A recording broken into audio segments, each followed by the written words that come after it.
it's just repetitive every day. Like nothing's glorious.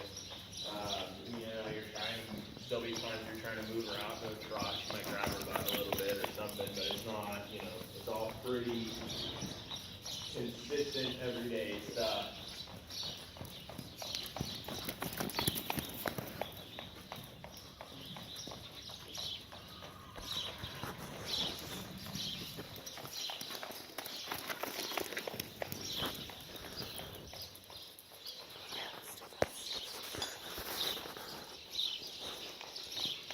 Hey. She's also a horse. One of the guys the other day, it's Austin the other day, he has a horse that kind of fits this style right now, also it's not thoroughbred horse. But his point was that, boy, I spent a lot of time keeping my leg off of the animal because it would kind of overreact, and instead, what really this horse needs is full leg, both sides. It really actually needs a little bit of security. And the horse does better with that. If you start taking your legs away and just move the horse out, the horse starts getting kind of anxious as far as it kind of needs a handhold. She's similar, not horribly, but if you do use your body more, which seems it's going to feel opposite to you at times. Mm-hmm. She actually really does need that. She needs to carry her a little bit. Yeah. She'll relax and work off your body a little bit. Again, it's very rudimentary right now, but that is what she needs. That's good because that's the way I've been riding the last few years, is with a lot more leg and not leg to move so much as legs to support. Yeah, good. Keep them straight. Yep. Took me a long time to learn that. Well, it's an awkward feeling, especially if things are a little tight. You're thinking like, boy, maybe I should just let this horse have a little room. These aren't those horses. They don't want to support it.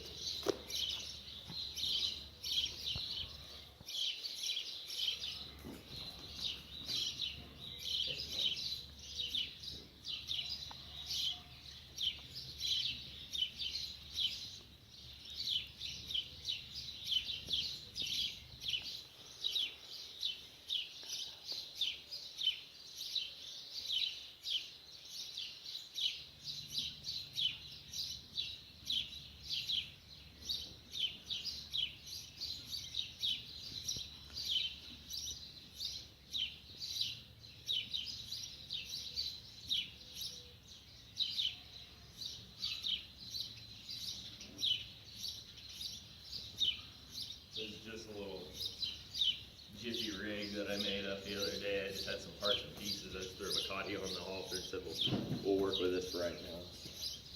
But like I said, she'll make a good half more. She does have feel through her puzzle.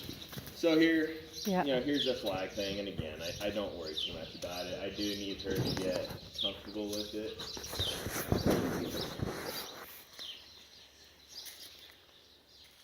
Especially down below, a lot of horses have problems right here. It goes into that blind spot. Comes back out on both sides. They're not quite sure how to handle that. Like this is an improvement here. Just being able to handle being touched by it. And it doesn't honestly translate much into the saddle side of things or riding side of things. It's a little bit separate in her mind. Uh-huh. But again, she still needs to know it.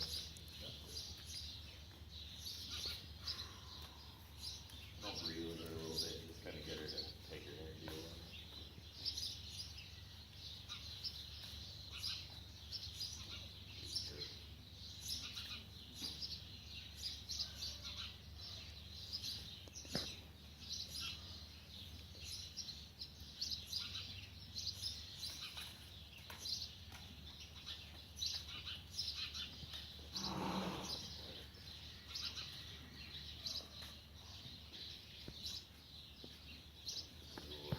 Pressure there as far as they need to move off, and that does translate over to your leg or to an object if you're using it for energy to move out. She did the whole normal thing in the first handful of rides where she kind of wanted to pivot around her forehand and not really use her front end that much, and so that helps too. Just a tap on that rump or a tap on the rib cage right there, kind of get them to understand that when I use that pressure, that means move off.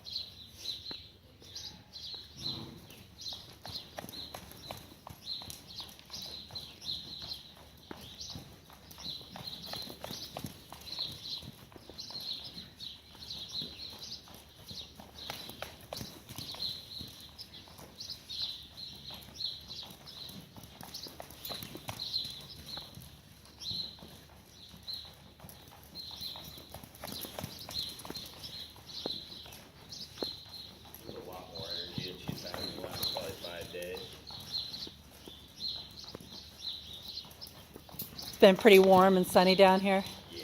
Yeah. Probably the big part. She can feel the storm coming, and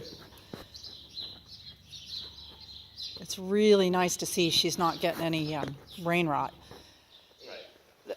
She had it so bad when we got her that when we got the scabs off, we had to blanket her because she had no hair left at all on her back, We shoulders. had a lot of that up top. Yeah. Up top, and I wonder if that has something to do with the moisture up there that flows down here. And honestly, we don't see it down here much. Yeah. Well, she came out of Oregon, right on the I-5 corridor, and I think a big portion of it was the poor nutrition. Not sure. But she had it worse than I've ever seen it. And so when we'd get those cold storms, I'd have to put a blanket on her because she was really cold.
All normal stuff. Make sure you got steering both sides.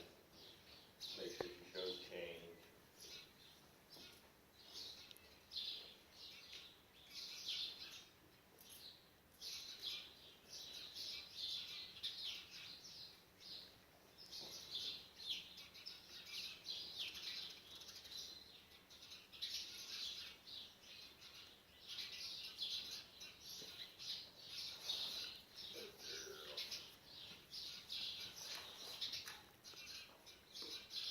And she is sensitive enough. I mean, she really does read a lot of your body communication. Uh-huh. I mean, how you breathe changes a lot of how she's going to react to them. So, just approaching her with a calm attitude. Approach. You don't have to be nervous around her.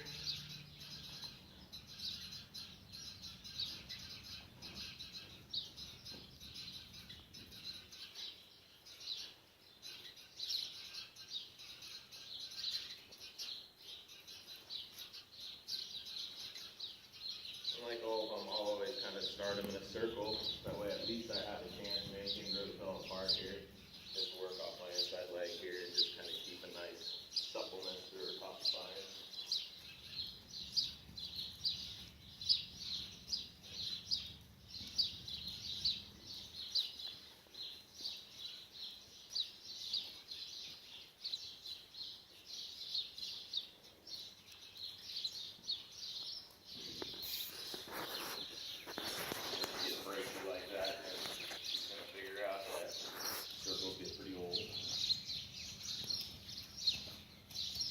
I think at this stage, I'm not steering isn't of the essence. It's getting the feet moving, getting them to understand where to put them.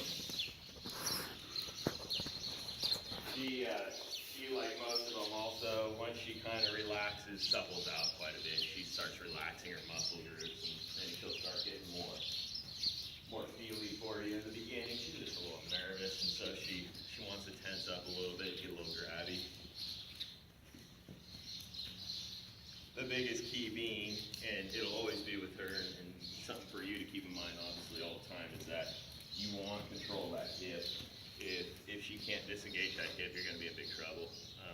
And Austin can vouch to. We've all had horses that get pretty locked up back there, and that they're just going to take off if they can.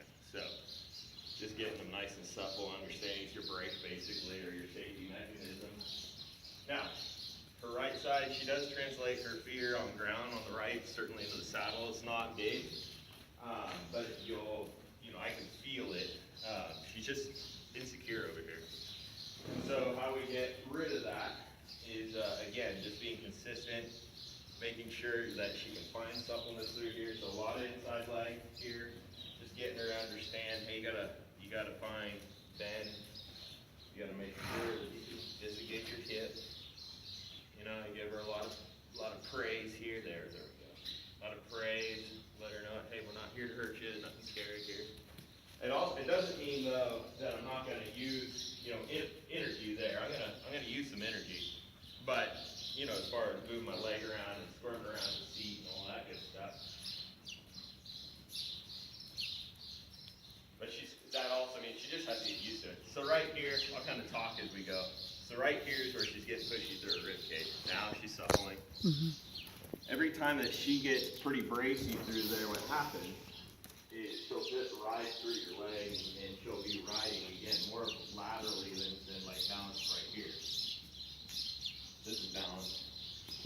Look at her lips. She's finally figuring out the last couple days that if she can kind of step that inside hip, her right hip kind of under herself a little and carry me, that it's much more comfortable. And then I don't bug her on that rib cage. If she starts pushing me on that rib cage, I don't want to nail her hard enough to where she's going to buck or anything or get scared. I just want her to understand that you can't block me there. So she's going to block me here on this side of the rib cage. I'm going to bring her out and then put her in a little circle here and say, hey, find supplement.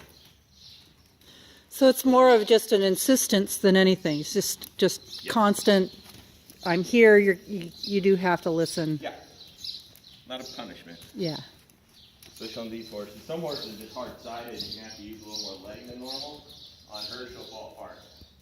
And I am a true believer that we teach horses to buck a lot of times too. Mm-hmm. Like that nail them, just get them bucking and moving their feet out. I think you're teaching behavior a little bit there. So especially on horses that are this sensitive. So to me, it makes a lot more sense to me just to take your time. Don't make it a punishment. Just let them know you're there. Correct it. Move on. There we go. She's starting to lick her lips. And every time that she shows change, licking her lips, dropping her head, softening her eye, you can feel it from the seat. You can feel it relax.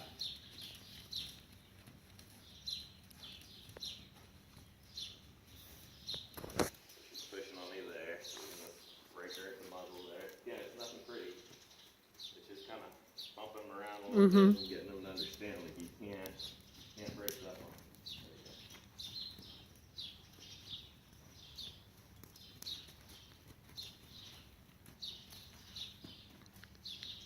And it's hard to do, but especially on horses like this that are a little bit touchy, you don't want to get in the habit of holding on to their muscles. They're going to push through that. So you'll see, I have a fair amount of slack, and with her, she can feel the difference in me holding a fist closed on her rein and holding my hand open. She's that sensitive. So if I start getting a little bit pushy and I start really holding on to her, she gets tight. She's going to react off of that energy. If I can just kind of help guide her a little bit, allow her to move her feet around, hold my hand a little bit open. This isn't how I'm going to train her later, but for right now, just kind of keeping that low energy, low feel, she's going to react really nice towards that.